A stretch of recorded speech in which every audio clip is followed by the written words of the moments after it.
Welcome to History in Ashes.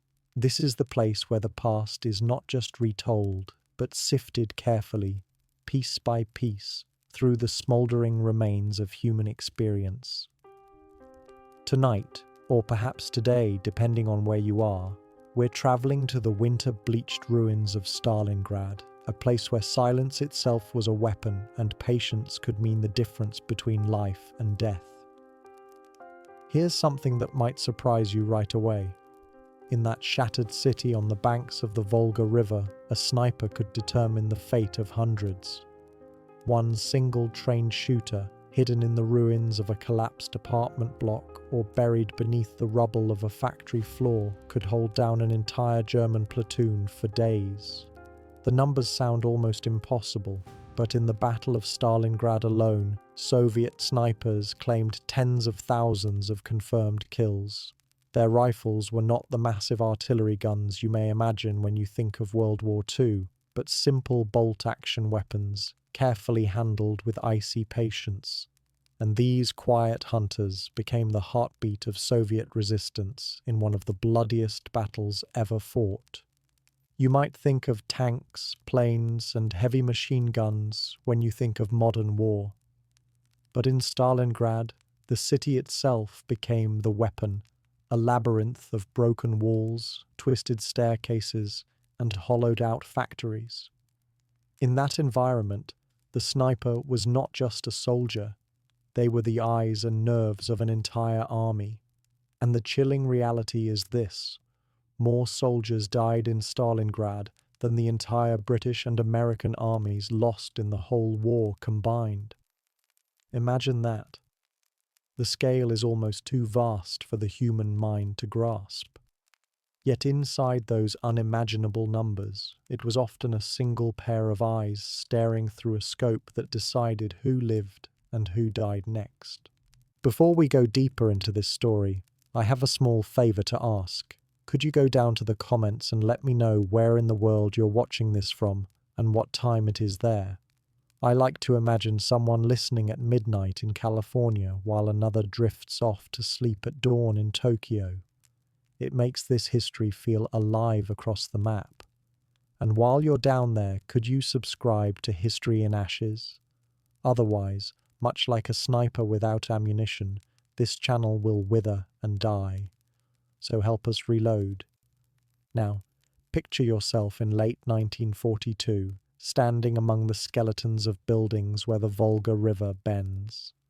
The air stings with smoke and frost. The ground crunches with broken brick and glass.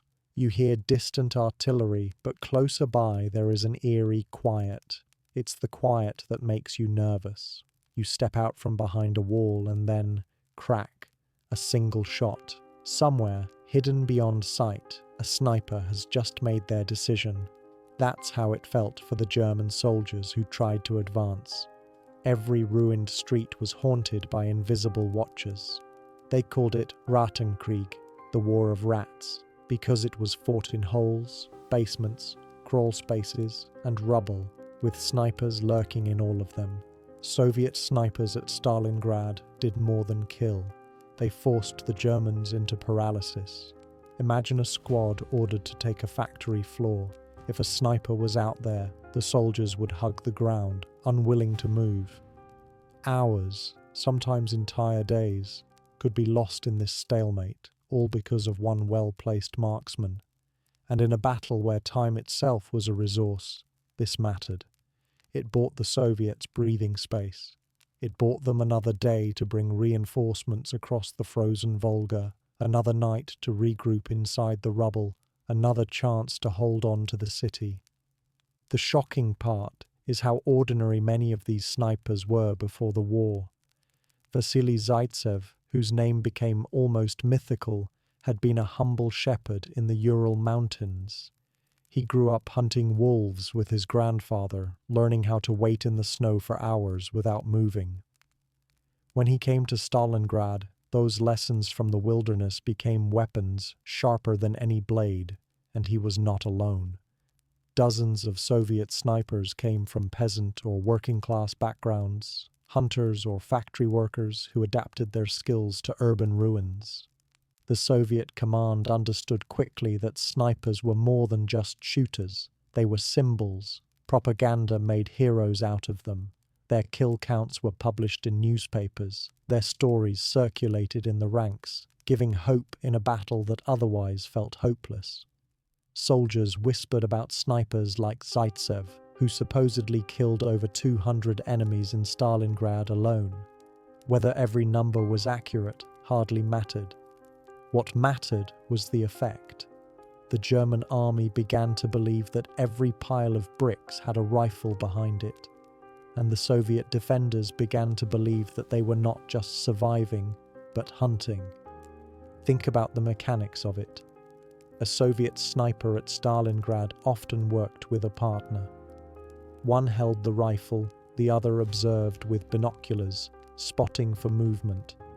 They would choose positions in advance, behind a chimney, in the shadows of a stairwell, inside a wrecked tramcar. Camouflage was everything. Sometimes they draped themselves in sheets to blend with snow. Other times they covered helmets with rags and dust to look like the rubble itself.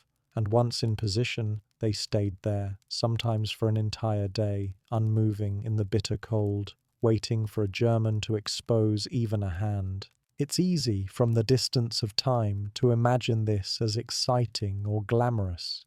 But pause for a moment. Think of the sheer boredom, the numb fingers gripping frozen metal, the gnawing hunger, the constant risk of frostbite, the mind straining against fatigue.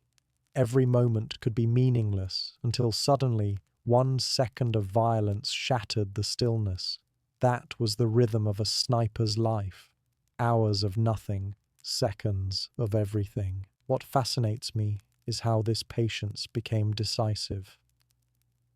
In a world war of tanks and bombers, it was patience, the quiet act of waiting, the discipline to hold still, that tilted the balance in the ruins of Stalingrad. Isn't it strange that something as simple, as boring even, as lying motionless in the snow could change the course of a battle that decided the fate of nations? And yet we must also recognize the darker side. A sniper's work was deeply personal. Unlike artillery or aerial bombing, which killed anonymously, a sniper saw the face of the target, watched them move, breathed as they breathed, and then ended them with one shot. Soviet snipers wrote later about how this weighed on them, how every kill was etched into memory. Some felt pride, others guilt, but all of them carried the intimate knowledge of having looked into the lives of their enemies before extinguishing them. So, as we set the stage for the story of Soviet snipers at Stalingrad, here's what I want you to hold in your mind. This was not just a battle of armies, but of individuals who turned patience, silence, and precision into weapons of survival. And the paradox is haunting. The quietest soldiers of the war became some of its most decisive. What do you think matters more in war? The loud thunder of tanks and bombs, or the quiet patience of one soldier waiting for the right second? If you close your eyes for a moment and try to imagine Stalingrad during the winter of 1942, you might picture flames rising, smoke curling above shattered buildings, and soldiers darting through ruined streets.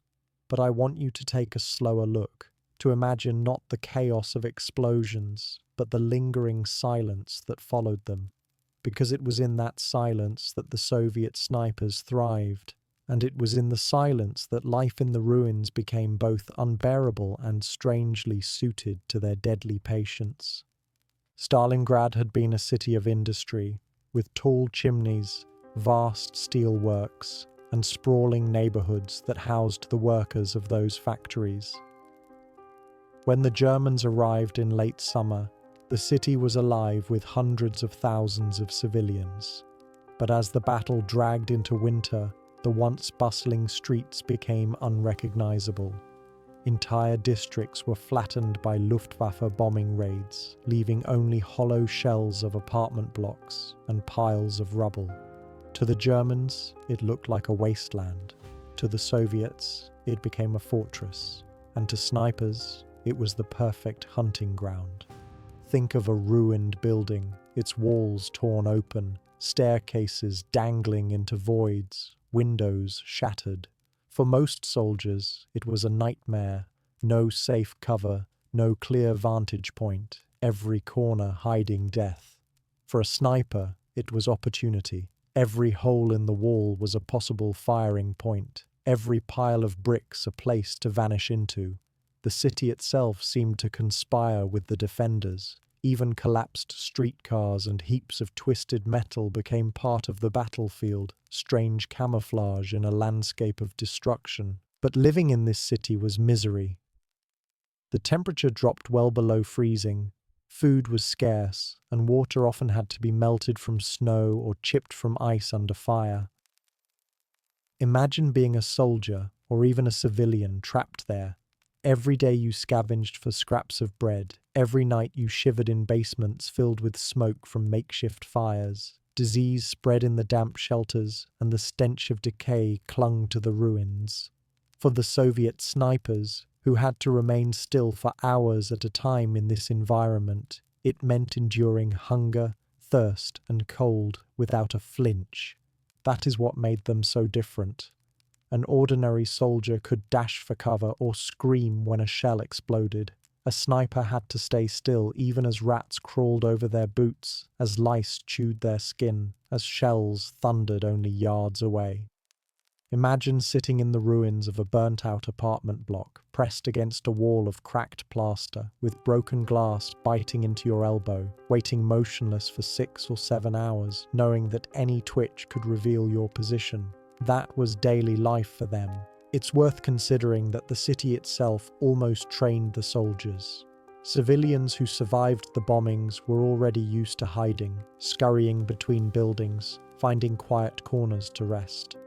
Children knew how to slip through holes in walls, how to crawl silently across rubble. When the Soviets recruited snipers, many already understood the instincts of survival in a ruined environment. Some of the most effective Soviet sharpshooters had grown up in the countryside as hunters, but many others simply adapted to the destroyed city, learning how to become shadows among the ruins. The Germans, by contrast, found Stalingrad bewildering.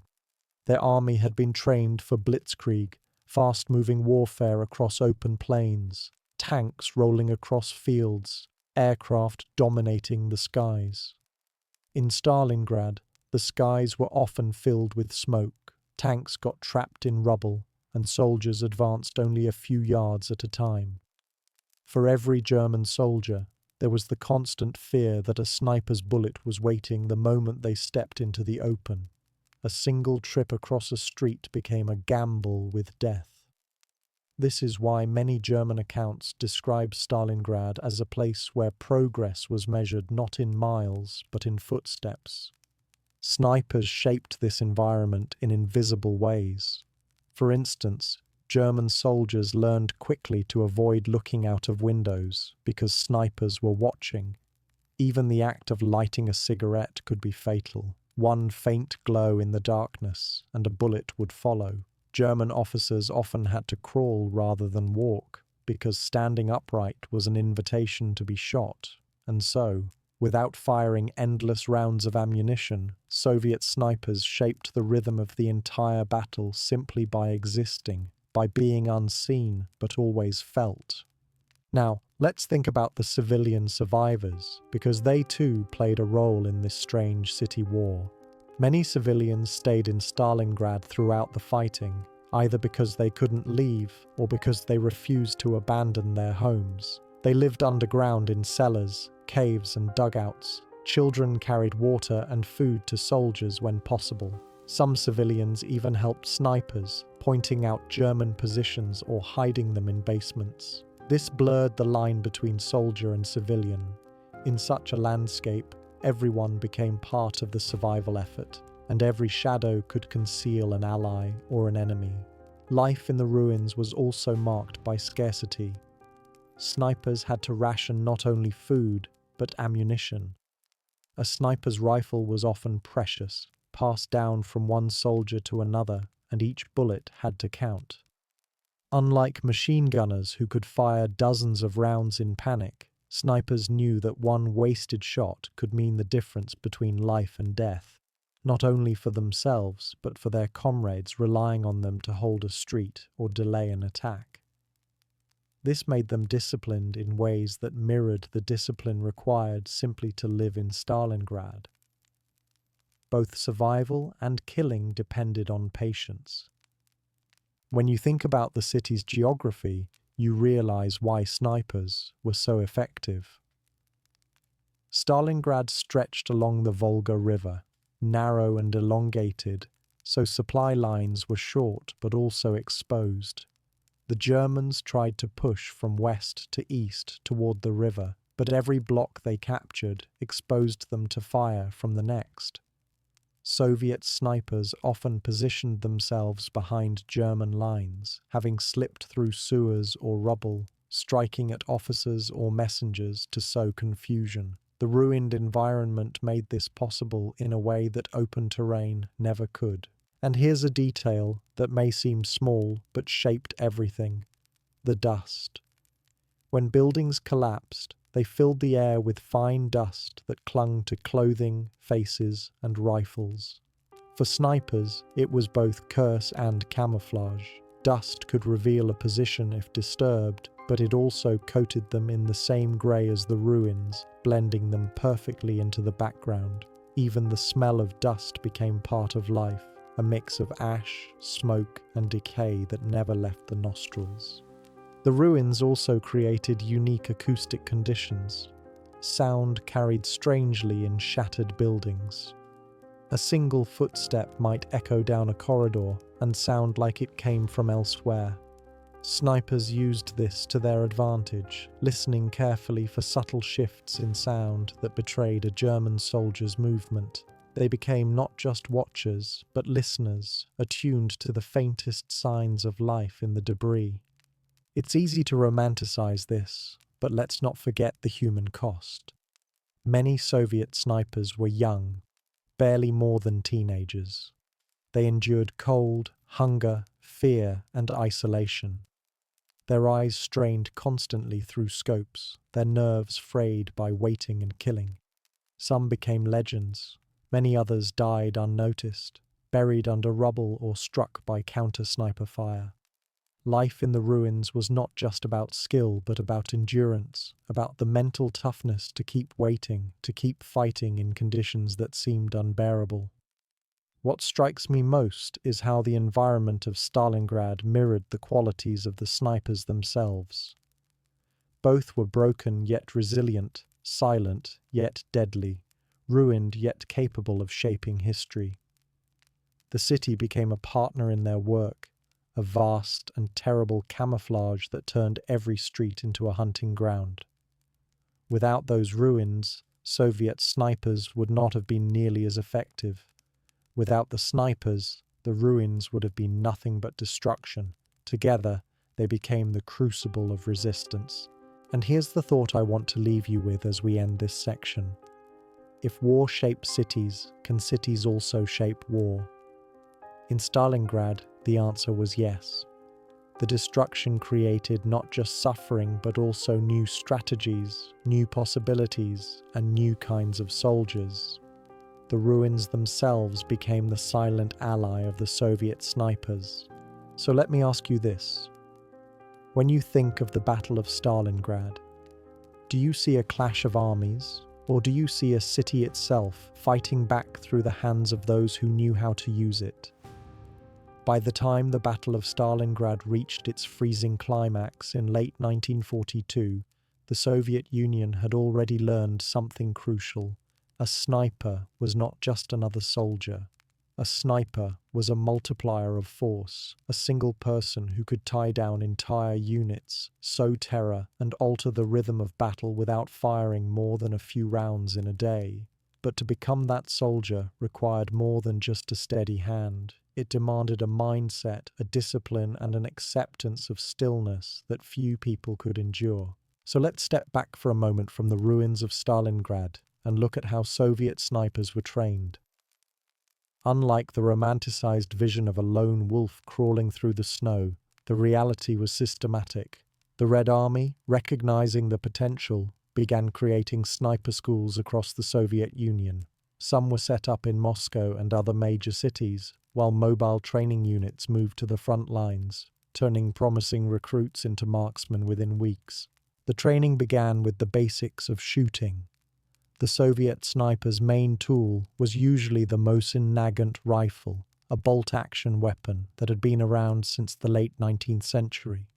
It wasn't glamorous, but it was reliable, simple to maintain, and accurate enough when fitted with a scope. The standard scope was the PU model, small but durable.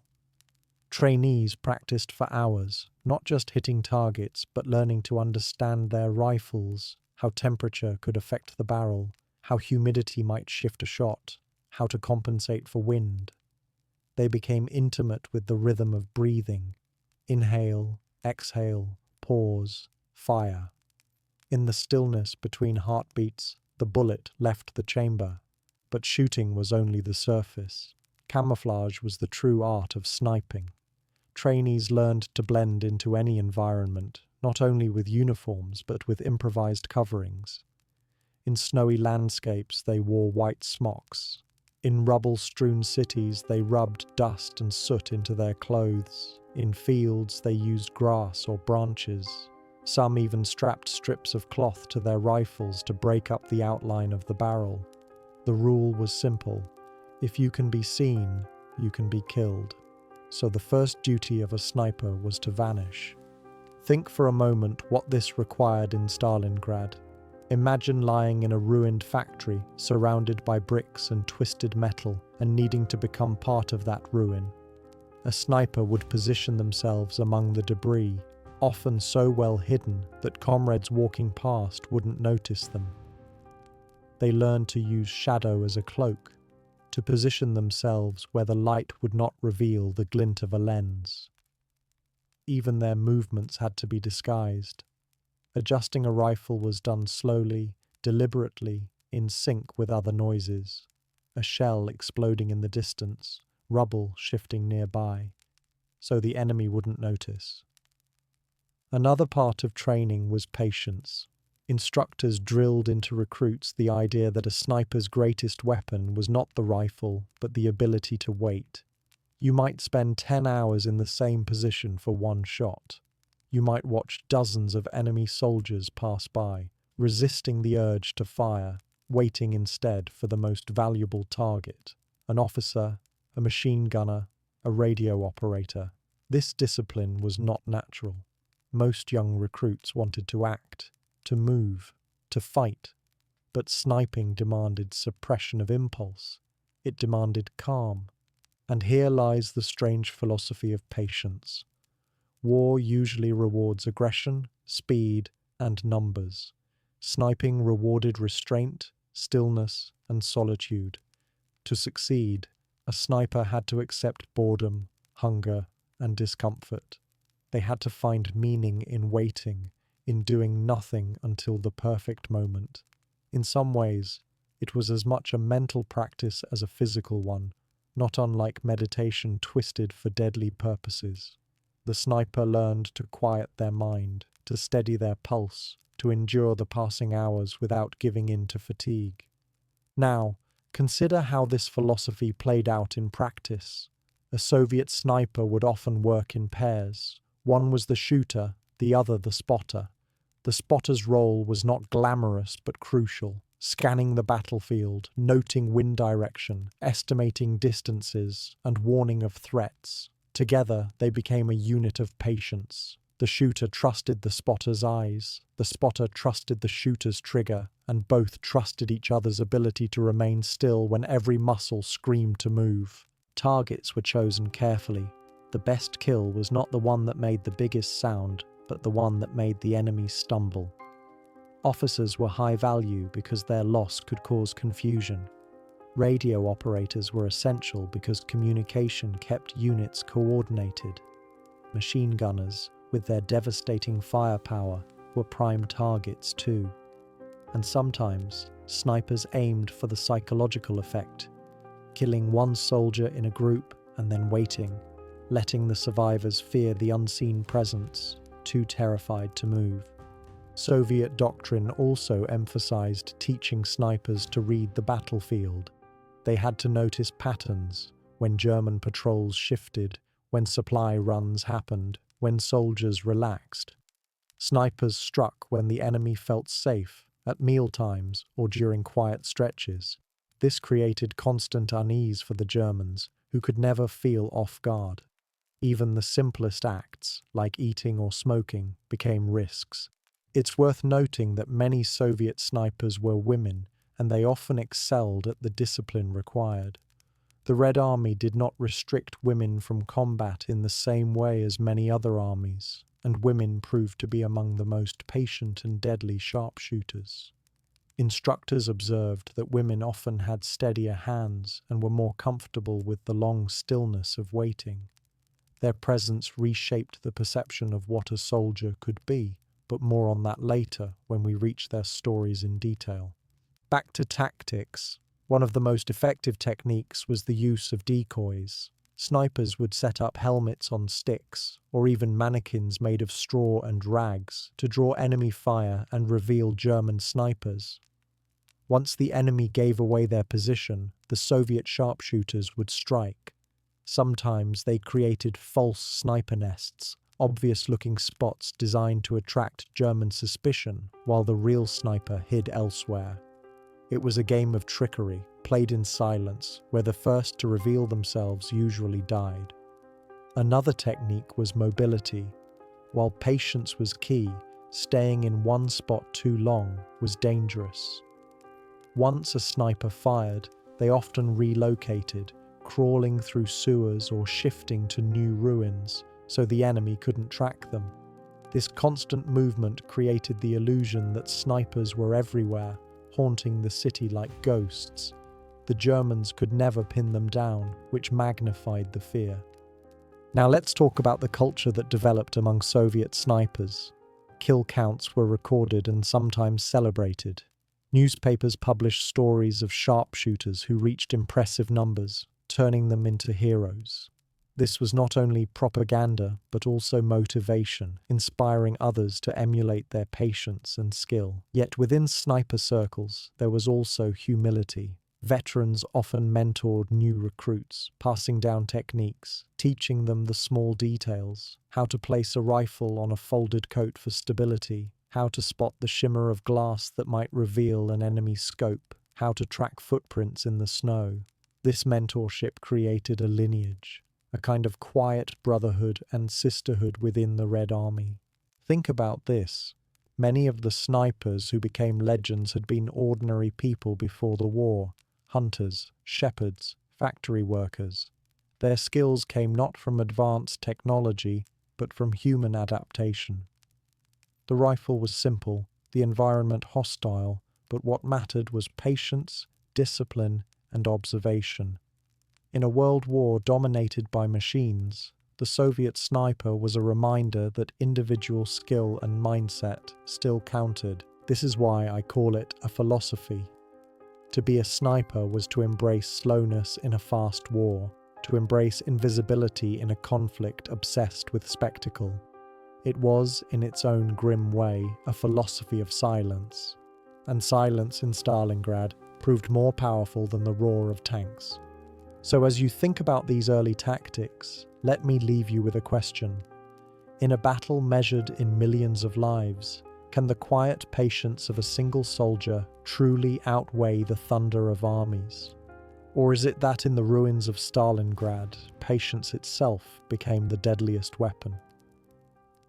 If there is one name most people know when they hear the words Soviet sniper and Stalingrad, it is Vasily Zaitsev.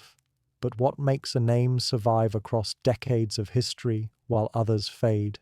Tonight, as we walk together through the stories of the famous snipers, I want you to think of them not as distant heroes carved in stone, but as people, men and women shaped by the most unforgiving of environments, who turned patience and precision into survival. Zaitsev's story begins long before Stalingrad. Born in 1915 in the Urals, he grew up in a peasant family. learning to hunt in the forests with his grandfather. Imagine a boy lying in the snow with an old hunting rifle, waiting for a wolf or a deer to appear. His grandfather taught him to aim not with excitement but with calm, to breathe steadily, to wait as long as needed. That patience stayed with him. When the war came, Zaitsev was already a soldier in the Soviet Navy.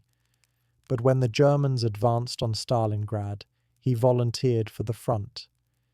He arrived in September of 1942, just as the battle descended into its most brutal phase. At first, Zaitsev fought as an ordinary infantryman, but his skill with a rifle became obvious. He quickly transitioned into sniping, and from there his legend grew. In just a few months during the Stalingrad fighting, he reportedly killed over 200 enemies, officers, machine gunners, and fellow German snipers. His method was meticulous. He studied the battlefield, shifted positions constantly, and worked with spotters. He became known not just for his accuracy but for his creativity, using decoys and deception to lure out enemies. Zaitsev's fame was amplified by Soviet propaganda. Newspapers printed stories of his victories, sometimes with dramatic flair.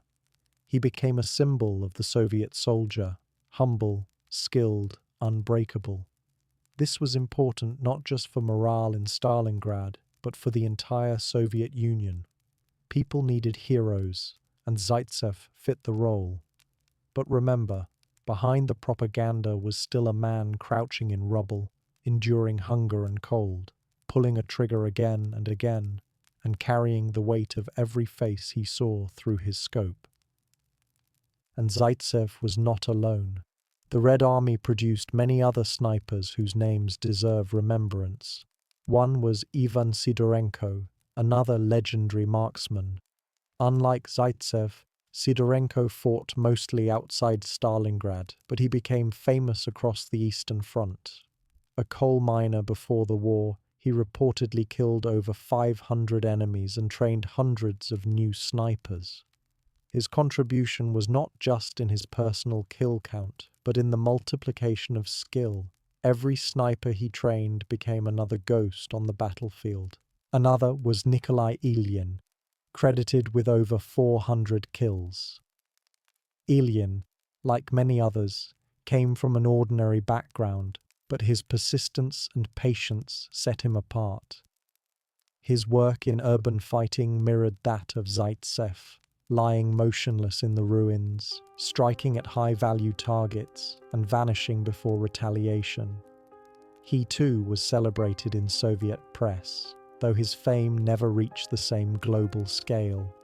And then, of course, we must speak of the women. Lyudmila Pavlichenko is perhaps the most famous, though she fought largely before Stalingrad during the battles in Ukraine and at Sevastopol. She recorded over 300 confirmed kills, making her one of the most successful snipers in history. After being wounded, she was sent abroad to rally Allied support, famously touring the United States and even meeting Eleanor Roosevelt. But her example inspired many of the women who later fought in Stalingrad. In Stalingrad itself, there were numerous female snipers, though their stories are often less well recorded. They proved themselves equally skilled in patience, discipline, and precision. Women like Tatiana Kosterina, who fought bravely until her death in battle, showed that sniping was not bound by gender. The Red Army actively recruited women, and many became instructors, training others in the craft. It's a reminder that the sniper's weapon was not brute strength, but focus and endurance, qualities that women demonstrated in abundance. Back to Zaitsev for a moment. One story often told about him is the supposed duel with a German sniper, a tale that has become almost mythical.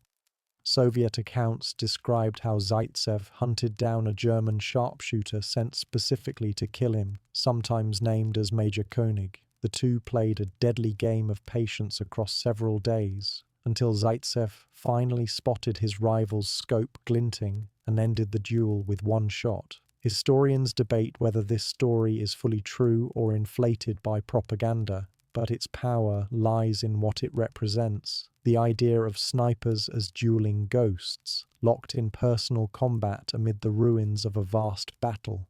What I find striking about these figures is how ordinary their lives had been before the war. Shepherds, miners, factory workers, clerks. They were not born soldiers. They became what the war demanded of them. And once they stepped into that role, they shaped history. Their patience forced armies to crawl. Their discipline created fear in enemies. Their example inspired comrades to endure. It's also important to remember the toll it took on them. Zaitsev himself was wounded in January of 1943, losing much of his eyesight for a time. Others were killed before the war ended. Fame did not protect them from the brutal reality of combat, and those who survived carried memories of the faces they ended, the long hours in ruins, the gnawing cold. The legacy of these famous snipers also shaped Soviet military doctrine. After Stalingrad, sniper training became more systematic, with schools producing thousands of marksmen. The stories of Zaitsev, Sidorenko, Ilyin, and Pavlichenko were taught as examples, not just of skill, but of endurance and creativity. The Red Army realized that snipers were not anomalies, but necessary weapons. You might be tempted to see their kill counts as mere numbers, impressive tallies that make them seem larger than life. But behind every number was a moment, a German soldier raising his head, a sudden breath held, a rifle cracking, a life ending. Multiply that by hundreds, and you start to feel the weight they carried. Legends are built on those numbers, but the reality is that they were human beings, living minute to minute in a landscape of death. So as we remember these famous names, think about what fame really meant in Stalingrad. It was not parades or medals or speeches. Fame was the whisper of your name in the trenches, the knowledge that somewhere in the ruins, a sharpshooter like Zaitsev was watching over you, keeping the enemy pinned down. Fame was a form of reassurance, a reminder that even in the bleakest moment, there were individuals who could tilt the scales. And here's the question I'll leave you with as we end this section. Are legends born out of extraordinary individuals, or are they created by desperate times in need of symbols? Close your eyes for a moment and imagine you are a German soldier in the ruins of Stalingrad. You have been told this city will fall quickly, that the Soviet resistance will collapse like wheat before a scythe. Instead, you find yourself crouched in rubble, afraid to lift your head above a shattered wall. Why? Because somewhere, unseen, a single pair of eyes is watching you. This was the real power of the Soviet sniper, not just in the number of kills they made, but in the paralysis they created. A sniper did not need to shoot dozens in a day. Sometimes just one shot at the right moment could pin down an entire platoon for hours. The silence after a sniper's shot was more terrifying than the sound of artillery. Artillery was indiscriminate. A sniper was personal. The Germans soon learned that the ruins of Stalingrad were alive with ghosts. Buildings with their windows blasted out were not just empty shells, they might be nests. Rubble piles that looked harmless might conceal a prone figure with a rifle. The fear spread in whispers. Don't go down that street, a Russian is there. Don't use that doorway, someone was shot there yesterday. This fear changed the rhythm of battle. Soldiers became hesitant, patrols slowed, movements were second-guessed. The Soviets understood this perfectly. Zaitsev himself explained that the goal of a sniper was not simply to kill, but to demoralize. If a sniper killed a single officer, the whole unit might flounder without leadership. If he struck down a machine gunner, the advance stalled. If he wounded instead of killed, the cries of the injured man could draw more Germans into the open, trying to rescue him, only for them to fall under the same patient crosshairs. One of the most chilling tactics was the use of silence. A sniper might fire once in the morning, then remain motionless for hours. The enemy knew he was there, but not where. Every soldier who had to move did so with a crawling, trembling hesitation. Men spoke less, as if sound itself might draw a bullet. Imagine the strain, to spend hours waiting, knowing death might come from an invisible watcher. It wasn't just about bullets, it was about the erosion of courage. German accounts later described Stalingrad as a place where the very air seemed hostile. Soldiers spoke of unseen hunters and the devil's eyes. One survivor recalled how men became superstitious, whispering about particular ruins that were cursed because no one who entered came out. What they were really describing was the sniper's dominance of that space. Once a sniper claimed a street or courtyard, it became haunted ground. The psychological war worked both ways, of course. Snipers themselves endured enormous strain. To remain still for hours, in freezing weather, hungry and tired, required discipline beyond ordinary limits. One wrong twitch, one careless movement, and they could be exposed. The sniper had to master his own fear as much as he inspired it in others. Yet for the Soviets, the reward was worth it. Every ounce of German hesitation gave them a chance to hold on just a little longer. The Germans attempted counter-sniping, pairing their own sharpshooters against Soviet hunters. This turned the battlefield into a series of deadly duels, where the first one to blink or reveal himself lost. Soviet accounts described the nerves required to spot the faintest glint of glass, the subtlest ripple of dust that might betray an enemy sniper. When Vasily Zaitsev described his duel with the German marksman Koenig, whether true or not, it illustrated the psychological layer of the battle. It wasn't only two men aiming rifles, it was two minds locked in a contest of patience and nerve. Even ordinary German soldiers were drawn into this mental war. One story describes a unit too terrified to cross a narrow alley, convinced a sniper had it covered. They waited until night, but when the first man finally ran across, a single shot cracked, and he fell. For the rest of the night, no one dared move. One man's body lay in the alley, illuminated by moonlight, a grim reminder of the unseen presence. And it wasn't just men who felt this fear. German commanders began to complain that snipers were crippling mobility. Orders that should have taken minutes stretched into hours. Supplies were delayed. Even tanks were cautious, because the snipers targeted the supporting infantry. Every pause, every delay gave the Soviets more time to reinforce, regroup, and resist. Perhaps the greatest testament to the psychological war of the snipers is how the Germans described the Soviet women sharpshooters. For hardened German soldiers, there was something especially unsettling about being hunted by women. Nazi ideology taught them to see women as weak, passive. To be killed by one silently from the ruins was a humiliation, and yet dozens of Soviet women became feared names on the battlefield, their very existence undercutting the enemy's sense of superiority. There's also a strange intimacy in sniping that artillery or machine guns don't have. Artillery kills at a distance, faceless, but a sniper has to watch, to follow the rhythm of the enemy's breath, the way they carry themselves. To anticipate their next step, it was like an eerie one-sided relationship. The sniper knew the soldier, studied him, almost breathed with him, then, with one squeeze, ended him. That intimacy lingered.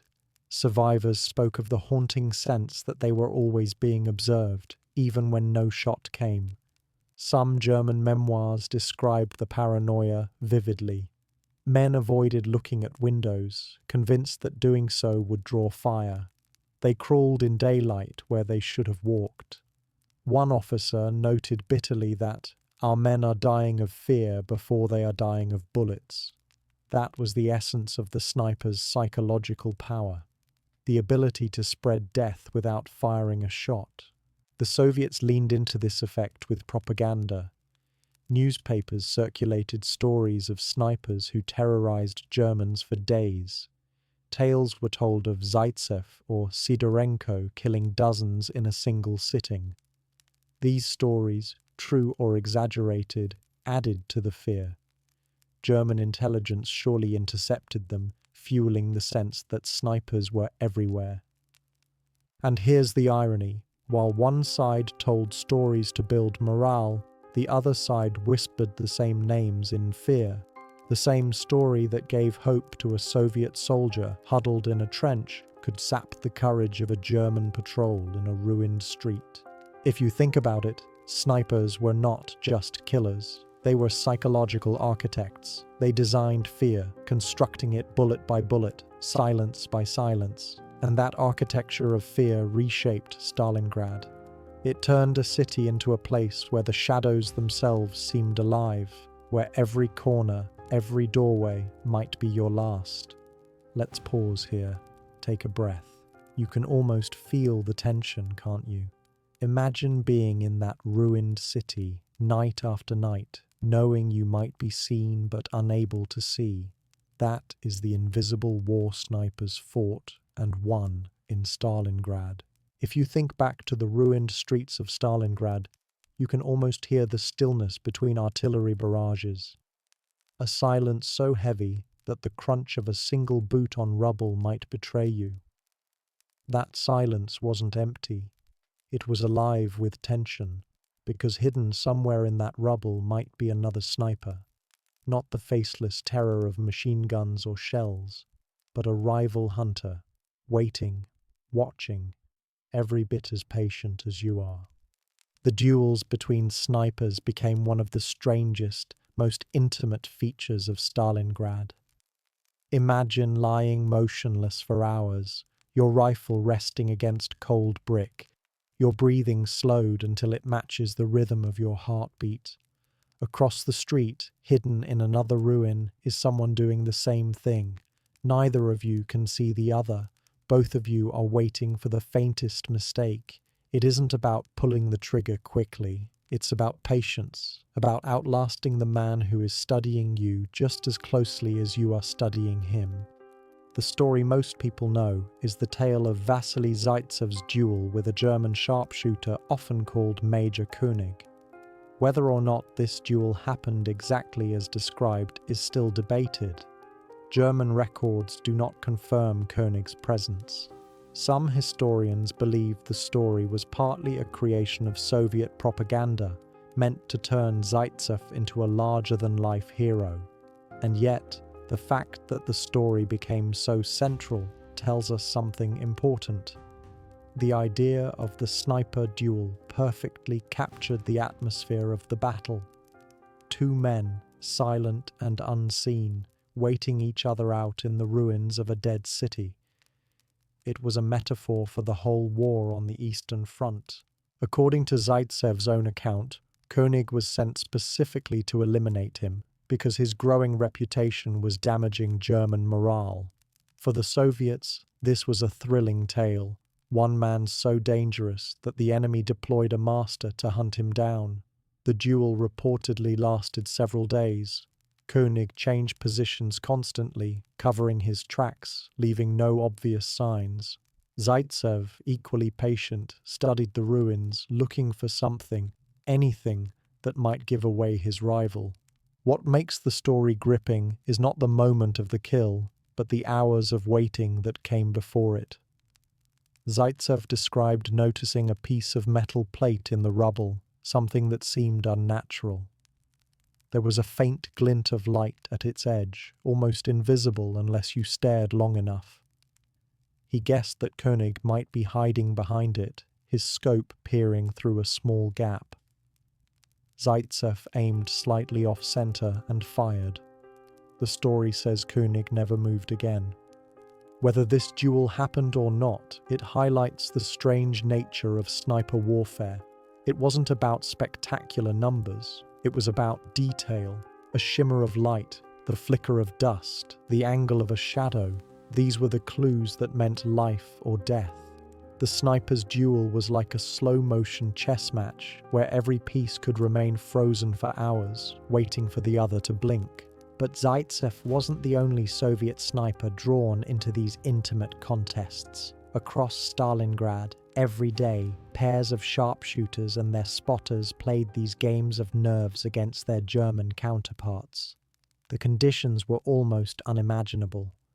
In winter, the cold was so sharp that fingers stiffened against the trigger. Breath steamed in the air, a visible giveaway that could cost a man his life. Snipers learned to breathe into their sleeves, pressing fabric to their mouths to hide the vapor. Even swallowing too loudly in a quiet ruin could feel dangerous. The discipline required was extraordinary. To remain still for 6, 8, or even 12 hours at a time meant ignoring hunger, thirst, cramping muscles, and the gnawing ache in your back. Ordinary soldiers might crawl through ruins for minutes before seeking cover. A sniper's duel stretched that ordeal into half a day of near paralysis. The duel was not just against the enemy, but against your own body. The man who could endure longer, who could quiet every impulse, usually prevailed. Soviet snipers developed ingenious tricks to outwit their enemies. They would sometimes place a helmet on a stick, raising it slowly to tempt a shot. If a German sniper fired, his position might be revealed for an instant. But even this was not foolproof. Experienced German sharpshooters would not take the bait, forcing the Soviets to come up with subtler strategies. Some dug shallow holes inside buildings, allowing them to shoot through tiny cracks in the walls. Others fired from beneath piles of rubble, their barrels emerging through narrow gaps. Snipers turned the ruins of Stalingrad into a labyrinth of hidden nests, invisible until a shot rang out. German sharpshooters answered with their own methods. They learned to use decoys, propping up mannequins or damaged helmets.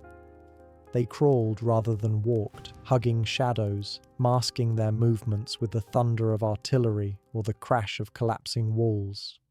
They too watched for the telltale signs, the faint circle of glass that betrayed a scope, the unnatural shape of a head rising where no head should be. And yet, the Soviets had an advantage. They were defending a city they knew intimately. The streets, the courtyards, the factories, the apartments. These were places they had lived in, worked in, before the invasion.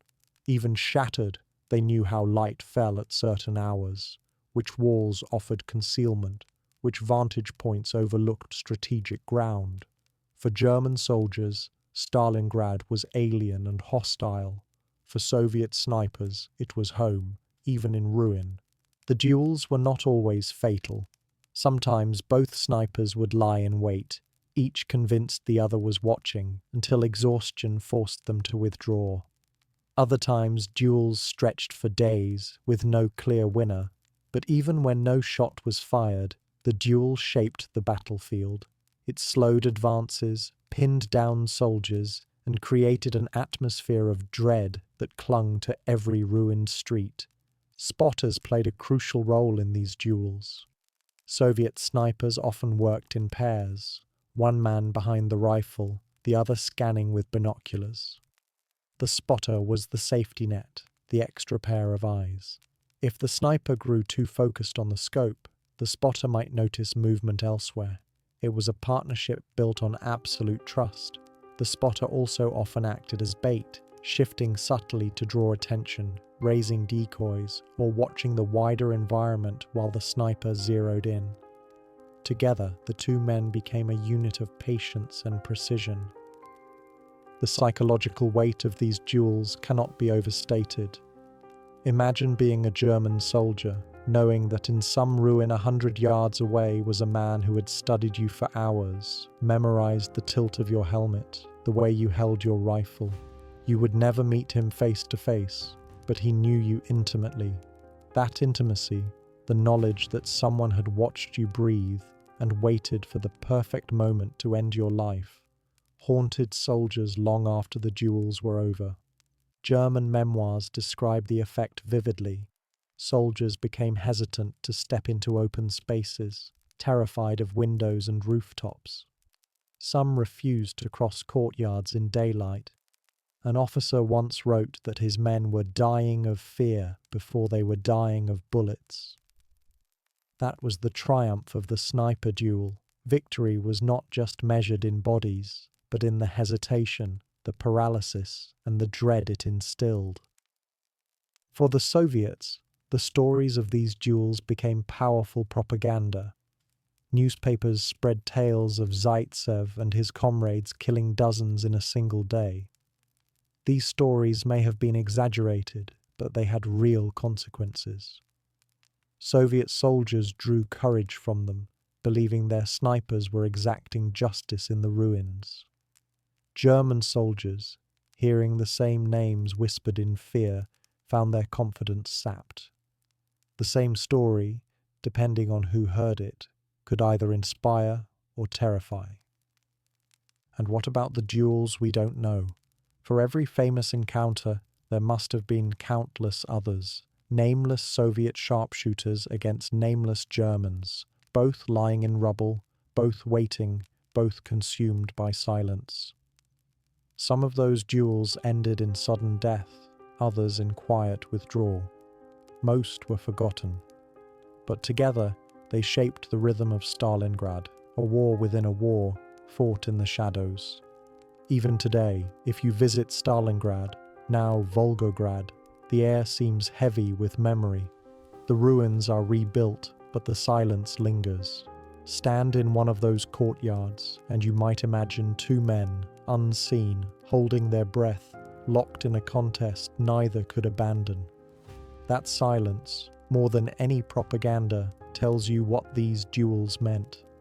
The sniper duels remind us of something uncomfortable about war, that beyond the tanks and planes, sometimes the outcome comes down to patience, discipline, and the eyes of two men staring across rubble, waiting for the other to move.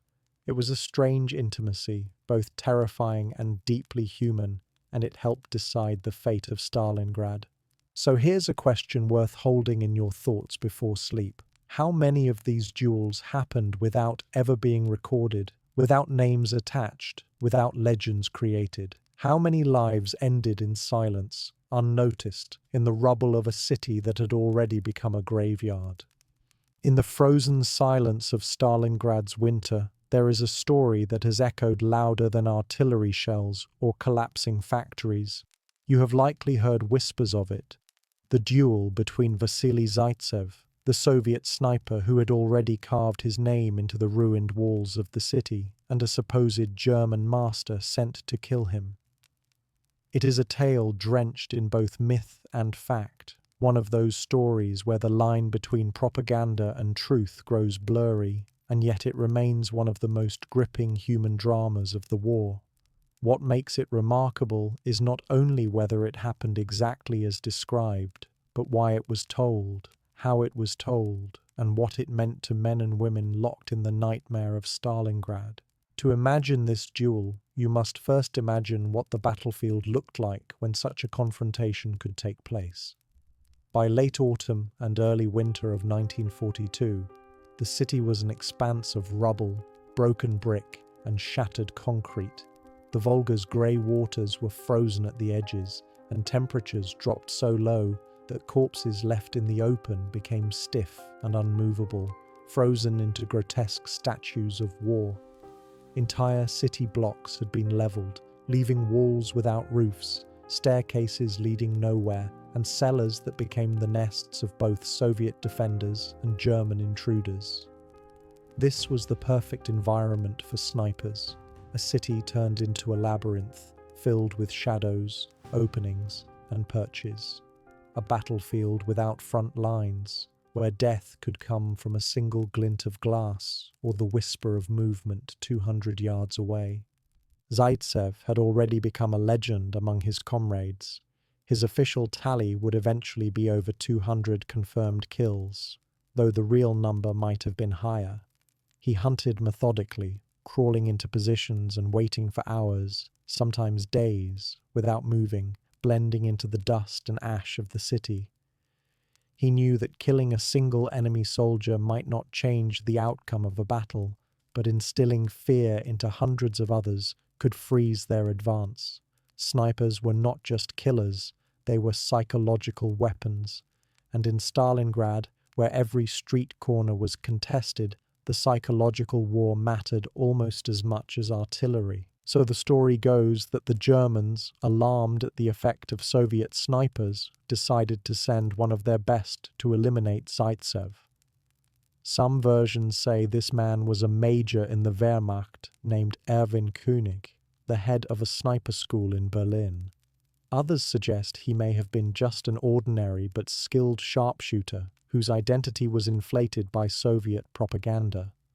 What matters less than his name is the myth that the Germans brought in a sniper to duel with Zaitsev, a battle of patience, intelligence, and nerve played out not across open fields, but among burned-out ruins. The duel, as told by Soviet accounts, lasted for several days. It began when Soviet scouts noticed their comrades falling to a sniper's fire in a particularly contested part of the city. The shots were precise, aimed not at random soldiers but at officers, radio operators, and machine gunners, the men whose deaths would disrupt command and communication. Zaitsev was summoned, his reputation preceding him. He and his spotter, Nikolai Kulikov, began the careful work of hunting the hunter. To imagine their mindset, you must think of what it means to pit yourself against someone who is also trained to think exactly as you do. Every ruin might conceal a rifle. Every piece of rubble might be bait. Both men, if the duel is to be believed, understood that victory depended not on pulling the trigger first, but on making the other reveal himself. For hours they observed. For hours they did not fire. Instead, they studied the terrain, the angles, the small betrayals of impatience or arrogance. Soviet accounts describe how the Germans set traps. A helmet perched on a stick, just visible over a wall, designed to draw a shot from Zaitsev. A glove left hanging from a window, but Zaitsev was not deceived. He had grown up in the Urals, learning to hunt deer and wolves in the snow, taught by his grandfather that patience mattered more than haste. A true hunter, he believed, waited until the prey had no idea it was being hunted. One morning, the Soviet sniper and his spotter thought they saw a glimmer. A reflection, perhaps, from a scope hidden behind a metal plate in a pile of debris. It was a clever position, one that offered a field of fire and concealment. But even the cleverest concealment can be betrayed by a shard of light. Zaitsev and Kulikov tested the theory. They raised a helmet tied to a stick, slowly lifting it above a wall. A shot rang out, but it missed the helmet by inches. That confirmed the location. Now it became a question of patience. Zaitsev crawled into a position where he had a clear view of the suspected hiding place. Hours passed. He did not move. He controlled even his breathing, careful not to let condensation from his breath betray his position in the frigid air. Finally, the German, believing himself undiscovered, made the mistake of shifting ever so slightly. Zaitsev fired once. The figure slumped. The duel was over. This is the story as it is told. Whether every detail happened as described is uncertain. Some historians argue that the duel was exaggerated or even fabricated entirely by Soviet propaganda.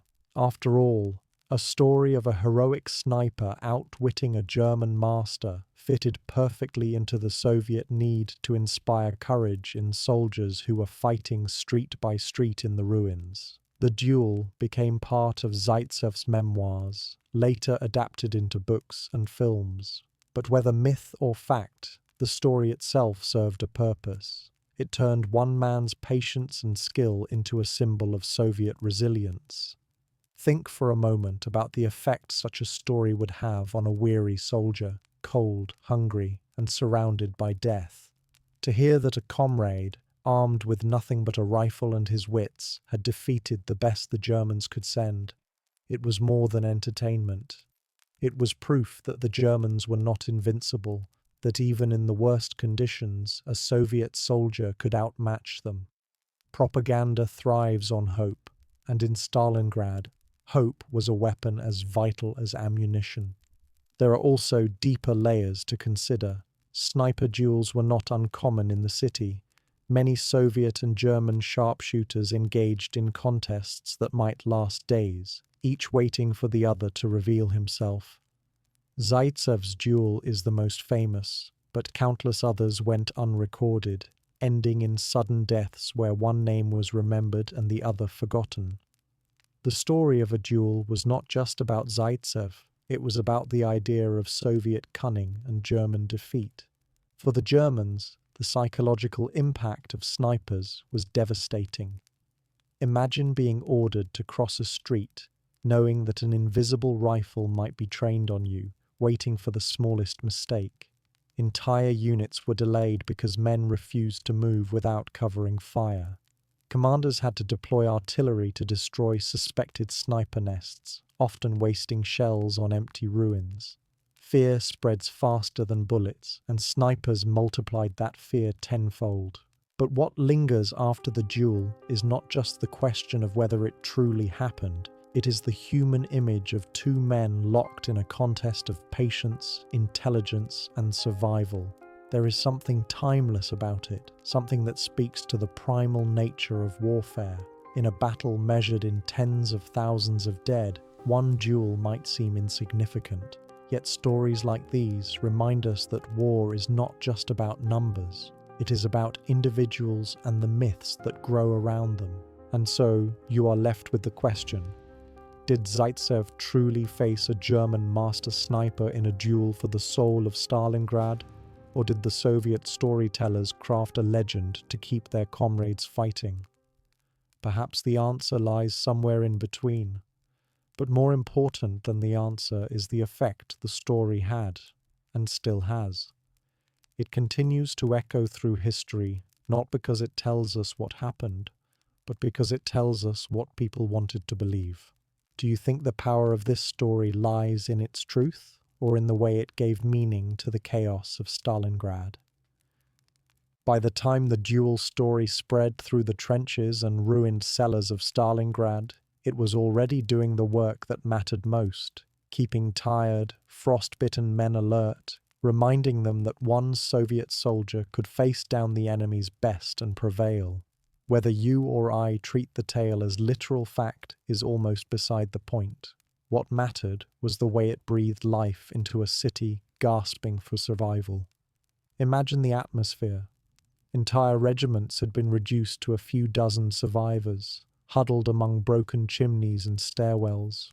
Rations were so thin that men sometimes boiled leather belts for soup. In those conditions, hearing about Zaitsev outwitting a German master wasn't just entertainment. It was a story to warm you in the bitter cold, something to whisper about when the shelling stopped for a few hours. It gave form to the belief that survival was possible. If you think about it, this is what makes sniper duels unique compared to other aspects of war. Battles between tanks, artillery bombardments, or aerial dogfights are grand spectacles, involving hundreds of machines and dozens of men. But a sniper duel is distilled down to the smallest human scale: 2 men, 2 rifles, 2 wills. It is war stripped of spectacle, reduced to who can remain still longer, who can suppress fear better, who can interpret a shadow or a glint as life or death. That was what made the duel in Stalingrad so memorable. It was intimate, and intimacy has a way of surviving the noise of history. For Zaitsev himself, the duel, whether myth or fact, was only a small part of his war. He went on fighting long after that winter, training new recruits in the sniper school established within the ruins of the city. His methods emphasized discipline, blending into the landscape, using pairs of shooters, a sniper and a spotter, and understanding the terrain so well that every broken wall and window became a tool. He once said that the sniper's greatest weapon was not his rifle, but his patience, his willingness to let opportunities pass until the perfect one appeared. It's worth pausing to ask yourself, how much of survival in such a war depended on skill and how much on psychology? The duel with König, if he even existed, was as much about psychological theatre as it was about bullets. The Germans were supposed to be relentless, efficient, unstoppable. To imagine their best being beaten by a hunter from the Urals was to flip the narrative upside down. It allowed Soviet soldiers to see themselves not as doomed defenders, but as capable predators. That shift in perception mattered far more than one confirmed kill. At the same time, consider what it meant for the German side. Whether or not König was real, the Germans were indeed frustrated by Soviet snipers. Records show that entire platoons were delayed or diverted because of a single sharpshooter harassing them from the ruins. For an army built on rapid advances and blitzkrieg momentum, being slowed by unseen individuals was infuriating. It eroded confidence. It forced generals to commit heavy weapons against single men. Fear does not respect numbers. It multiplies in the shadows, and snipers thrived in those shadows. There is another layer worth exploring: propaganda's role in shaping memory. During the battle, Soviet newspapers published stories of Zaitsev's victories. They printed tallies of his kills. They painted him as a national hero, and they even dramatized the duel. Was this dishonest? Perhaps, but it was also necessary. Every army during the Second World War used propaganda to boost morale. The Soviets, more than most, understood that their war effort depended on the will of ordinary men and women to endure the unendurable. Stories of duels, of individual triumphs, gave faces and names to that endurance. They made the abstract, defend the motherland, into something personal and achievable. When you listen to the duel story, it is easy to imagine it as a kind of chess match played in silence. Picture Zaitsev and König both staring through scopes, not at each other's eyes, but at the small signs of humanity betrayed by rubble and glass. Each man waiting, heartbeat steady, breath controlled, finger resting but not pressing, hours ticking away, snow melting slowly under a body's warmth, hunger gnawing, and in that frozen moment, one miscalculation, one glint, one twitch meant the end. It is almost too perfect a metaphor for Stalingrad itself, a city where patience, endurance, and the willingness to suffer longer than your enemy defined victory. Yet you might also ask yourself, does it matter if the duel actually happened? Historians argue over whether König existed, whether Zaitsev's memoir exaggerated, or whether Soviet propagandists crafted the tale from whole cloth. But the duel's persistence in memory suggests that its truth lies not in documents, but in meaning.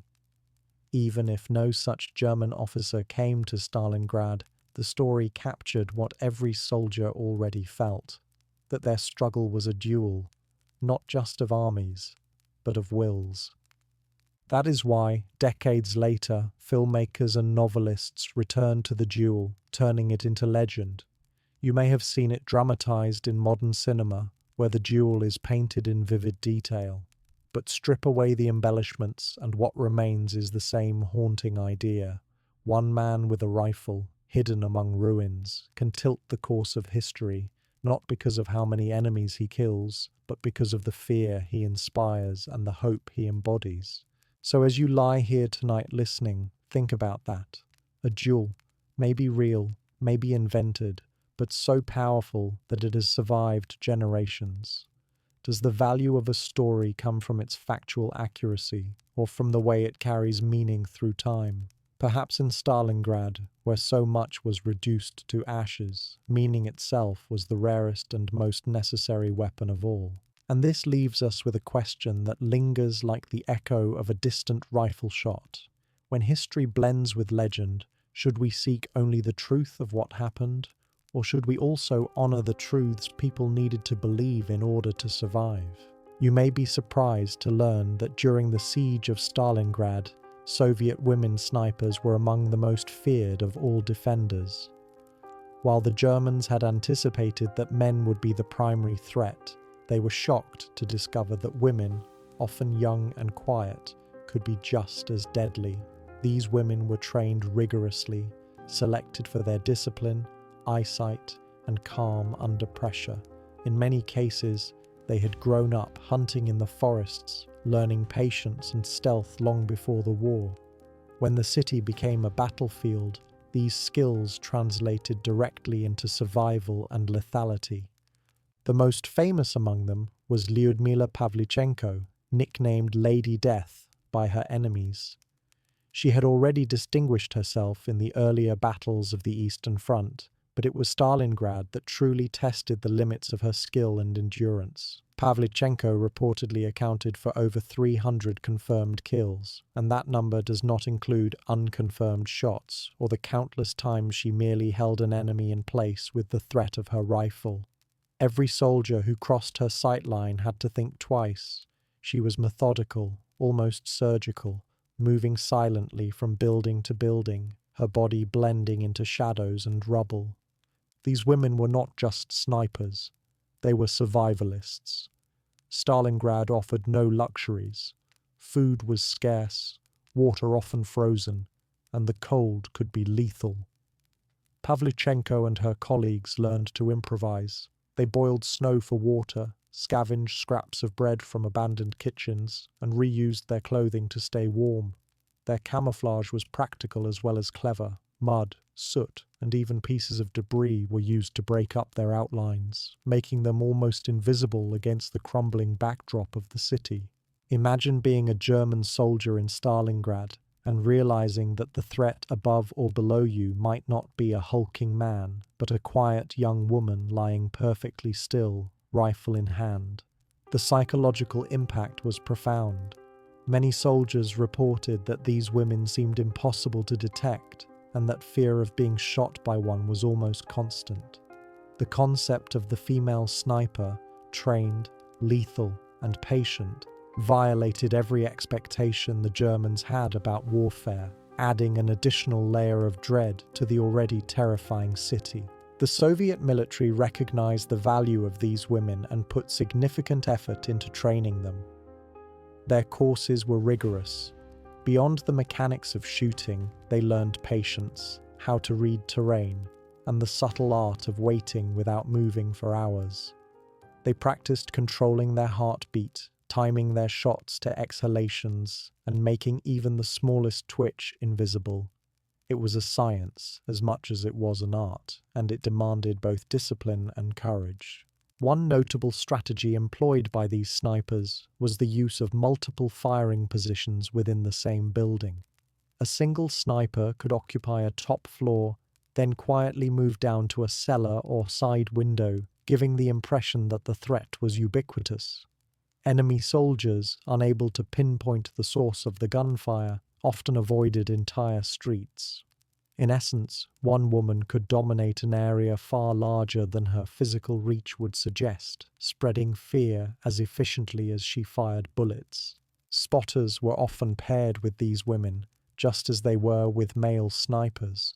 The spotter's role was to keep watch over potential flanks, identify movement, and advise on when to take a shot. But often, the women themselves were capable of working alone, relying on their instincts, patience, and understanding of the city's ruined landscape.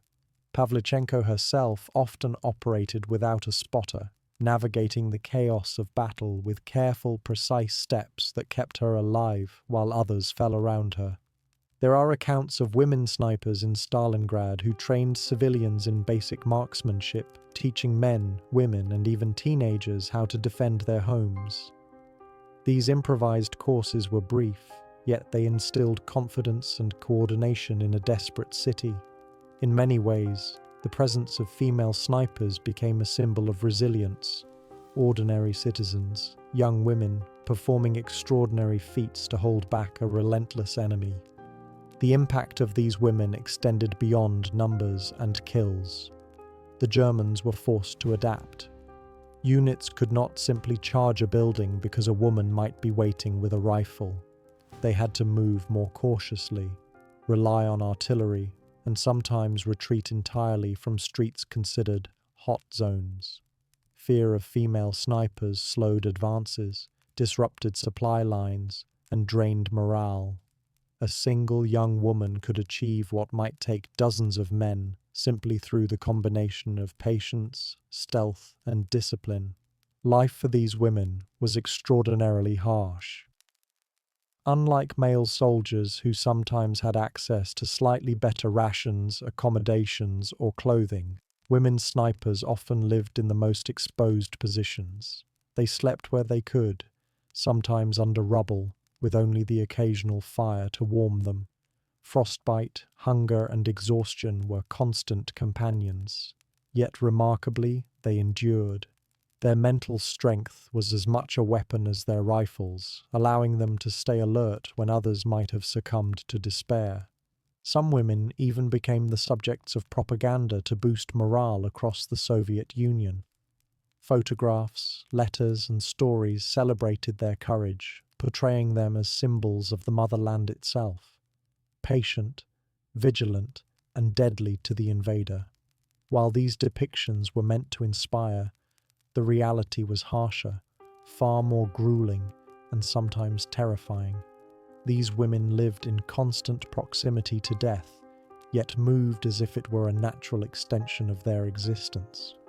The psychological warfare they waged was subtle but pervasive. German soldiers who survived encounters with women snipers reported feelings of disbelief, fear, and humiliation. There were whispers about the girl in the ruins or the woman no one can see, and entire units were slowed because they could not predict where the next shot might come from. The knowledge that death could come from someone the enemy had been trained to dismiss, a young woman, shook confidence in a way that numbers alone could not. Even beyond Stalingrad, these women made history. Many went on to become instructors, training the next generation of snipers who would continue to influence battles across the Eastern Front. Their contributions were not isolated incidents, but part of a broader effort that shifted perceptions of what women could achieve in war. In a conflict dominated by mass movements of men, their precision and patience stood out. And yet, we rarely hear their stories. The male heroes dominate popular memory, but the women were equally, if not more, lethal in certain sectors. Their patience, endurance, and psychological impact on the enemy helped turn Stalingrad from a lost city into a symbol of resistance. For every story of a duel between Zaitsev and a German sniper, there were dozens of encounters involving women like Pavlichenko, each shaping the battlefield in subtle but decisive ways. Consider this.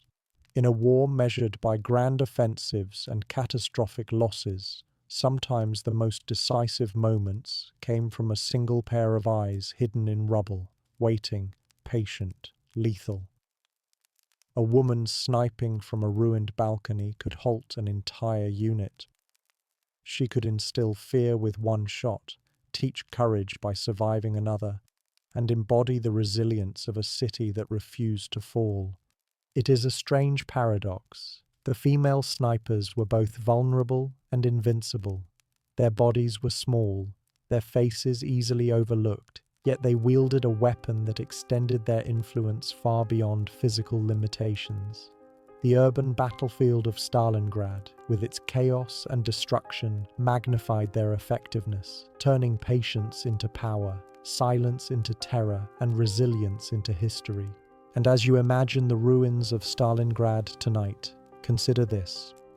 Countless young women lying motionless amid rubble, waiting, aiming, breathing slowly, changed the course of the battle in ways that history often forgets. Their courage, endurance, and deadly precision remind us that war is not only about brute force.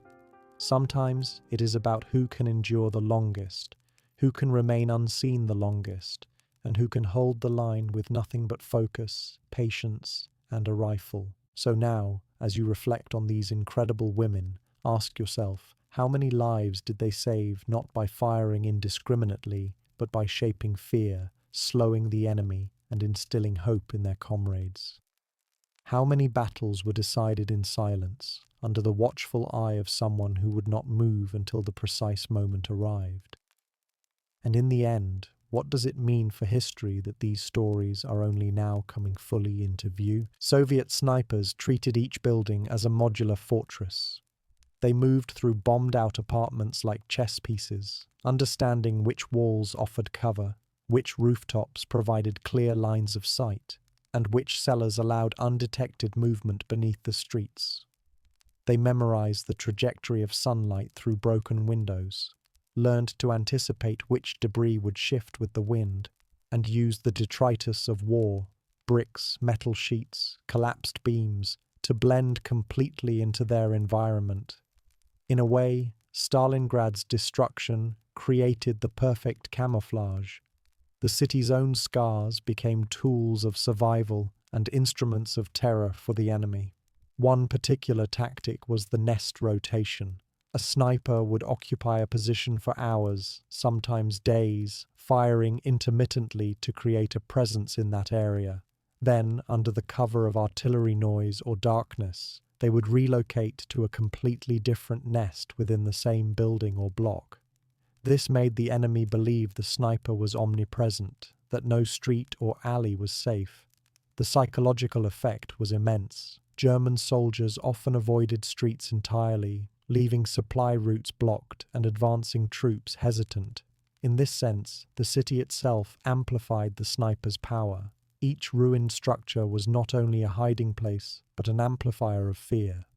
Many buildings were adapted in ingenious ways. Snipers would fire through holes drilled in walls, through gaps in furniture, or even from attics where they had broken through floors to create shooting positions. In some cases, they used stairwells as corridors of concealment, allowing them to shift from one floor to another unseen. The combination of vertical and horizontal lines of fire turned multi-story ruins into natural fortresses. Meanwhile, rubble in the streets forced enemy soldiers into predictable paths where a carefully placed shot could halt their advance entirely. The Soviets also exploited line-of-sight dynamics. They understood that urban combat is not just about who can shoot, but who can see first.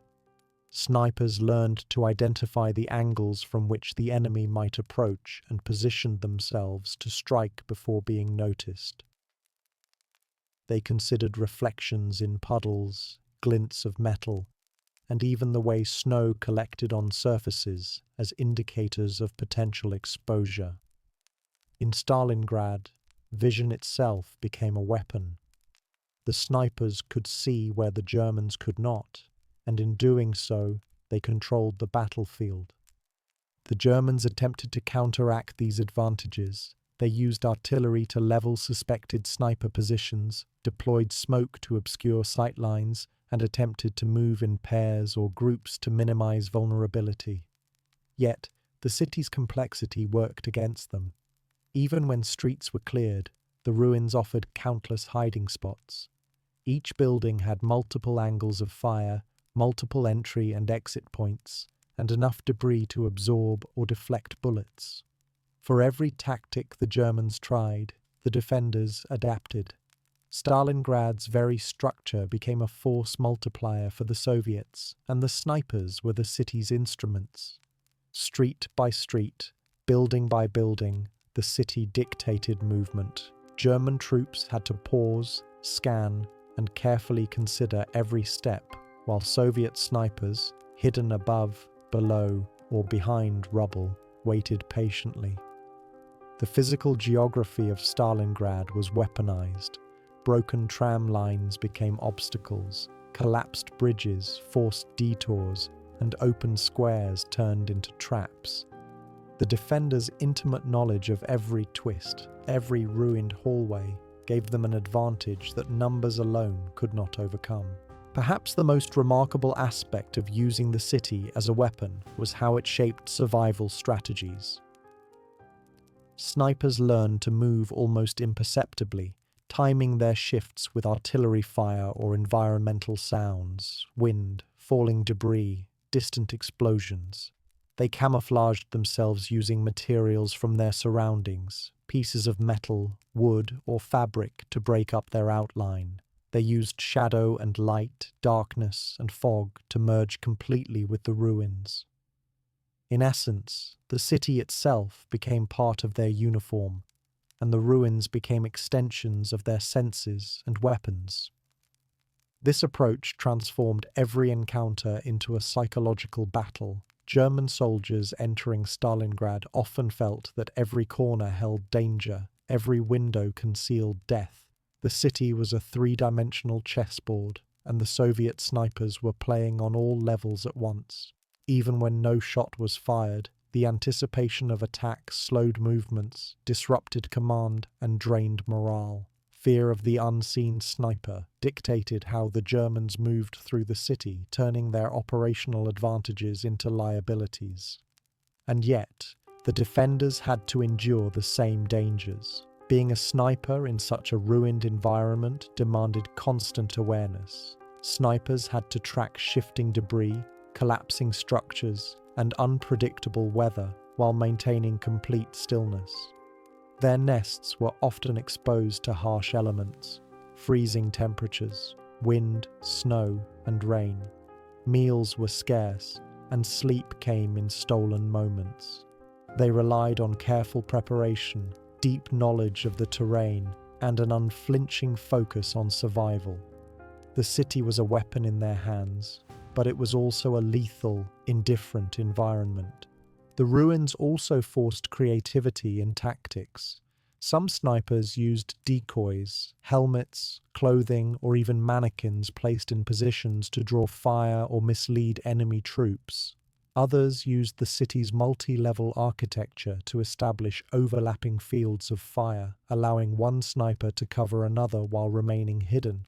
Cellars and basements became staging areas for ambushes, enabling sudden and unexpected attacks that slowed or repelled enemy units. Stalingrad itself dictated strategy, and those who mastered its intricacies dominated the battlefield. In many ways, the city was as much a combatant as any soldier. Its destruction, previously seen as a disadvantage, became a tool of defense. The rubble funneled the enemy into predictable paths, blocked vehicles, and created vantage points that ordinary troops could not have held without intimate local knowledge. Soviet snipers transformed the ruins into their own natural fortresses, turning each broken building into a sentinel. To move through Stalingrad without awareness was to invite death. To understand it fully was to wield power. This knowledge and control over the environment elevated the role of snipers beyond simple sharpshooters. They became choreographers of movement, predicting how soldiers would advance, retreat, or hesitate. Every position they took influenced not just their immediate kill count, but the broader operational decisions of the enemy. They could halt an assault with one well-placed shot or manipulate fear to slow entire units. The city amplified their skill, and their skill amplified the city's lethality. Perhaps most strikingly, the combination of terrain, training, and patience created a form of invisible warfare.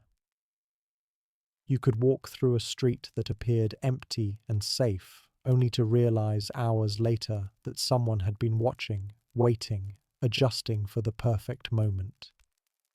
Each sniper became a ghost, a presence defined more by what the enemy feared than by what they could see. Stalingrad, in turn, became a city haunted by unseen eyes, where ruins were both sanctuary and trap, and every shadow could hide life or death. As you imagine the streets, the courtyards, the collapsed factories, it becomes clear that Stalingrad itself was a participant in the battle. The city shaped tactics, determined survival, and multiplied the effectiveness of the Soviet snipers. Its ruins were not passive, they were dynamic, interactive, and deadly. To master Stalingrad was to become one with it, to see every brick and beam not just as rubble, but as part of a lethal system. And so you are left to ponder, How many other cities in history have been turned into weapons in this way? How much of survival in Stalingrad depended not only on skill and courage, but on the ability to read and manipulate an urban environment? And finally, how many victories in war are truly the result of numbers and firepower, and how many are achieved through the patient understanding of space, shadow, and silence?